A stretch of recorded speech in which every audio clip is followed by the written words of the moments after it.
So our distinguished panel today is going to address queries in relation to what is happening in the sector, how digitization is making a big difference in terms of addressing both the residual and material risks in all the sectors, and how ongoing KYC along with technology will enable a much better environment for AML CFT in order to meet the compliance requirements, not only of FATF, which we are, alhamdulillah, we are much in a better place today than we were some years ago, but it will also help us meet our own regulatory requirements.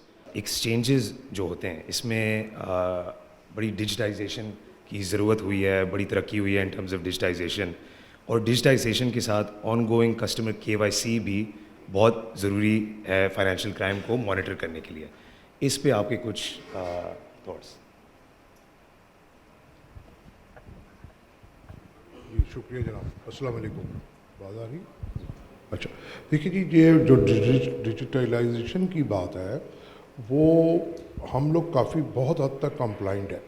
अगर आप exchange companies की बात करें तो हम जो अपने customer है उसका KYC भी करते हैं और उसका हम ड्यू डिलिजेंस भी करते हैं, इन्हांस ड्यू डिलिजेंस भी करते हैं डिजिटल के ज़रिए, और हम लिंक है FATF के साथ और नेक्टा के साथ, और जो भी इस वक्त जो अवेलेबल है ऐप्स वगैरह, हम लोगों ने अपनी भी सॉफ्टवेयर डेवलप किए हुए हैं. लेकिन हमको इस वक्त प्रॉब्लम ये आ रही है कि गवर्नमेंट लेवल पे कोई एक सेंट्रलाइज कोई चीज़ नहीं बनी हुई जहाँ से हमको डाटा मिल सके.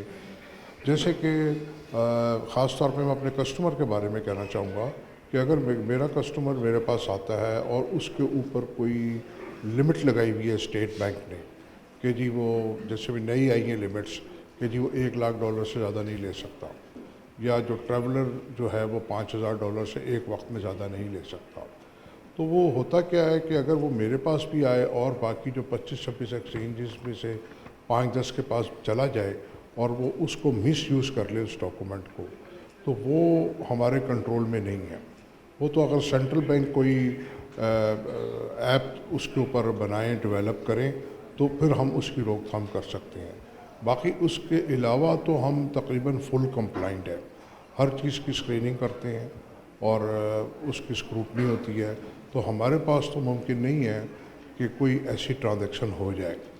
लेकिन इस वक्त बहुत सख्त ज़रूरत है कि एक सेंट्रलाइज ऐप बने और एक प्लेटफॉर्म हो बैंक्स का भी और एक्सचेंज कंपनीज़ का भी और बाकी फाइनेंशियल इंस्टीट्यूशंस का भी, ताकि सबको पता हो कि भाई ये ट्रांजैक्शन कहाँ से हुई है और कितनी हो सकती है और दोबारा हो सकती है या नहीं. तो ये इस वक्त जो है ना, इसकी बहुत सख्त ज़रूरत है. और इसी चीज़ का अगर कोई फ़ायदा उठा सकता है तो ये जो हमारे सिस्टम के लूप होल्स हैं उसका वो फ़ायदा उठा सकता है इसके अंदर. तो इस पे काम करने की ज़रूरत है. फिर इसके साथ साथ ये है कि जैसे एक्सचेंज कंपनीज़ हैं, इनके एवेन्यूज़ और रेवेन्यूज़ बड़े लिमिटेड हैं. बैंक्स के बहुत ज़्यादा हैं, या फिर जनाब जो सेंट्रल बैंक है उसके पास अनलिमिटेड चीज़ें हैं. तो उनको चाहिए कि ये डेवलप करें ताकि जो इसके अंदर जो रिस्क है वो निकल सके और रिस्क मिटिगेट हो सके. ये बात है.